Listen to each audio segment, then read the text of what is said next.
Bari kira okey lah. Motor dah servis semua. Bawa okey ni.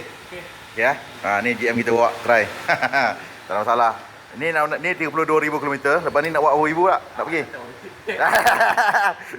Aduh. Tidak, 25 Janganlah tu. Nak pergi haji balik hari tak boleh dah ni bang. Kan? Tokey tak boleh nak simpan duit dah ni. Kita bagi dia tu.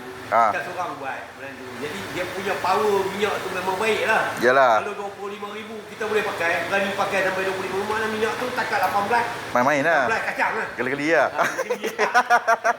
Okey bos, terima kasih banyak Okey, assalamualaikum.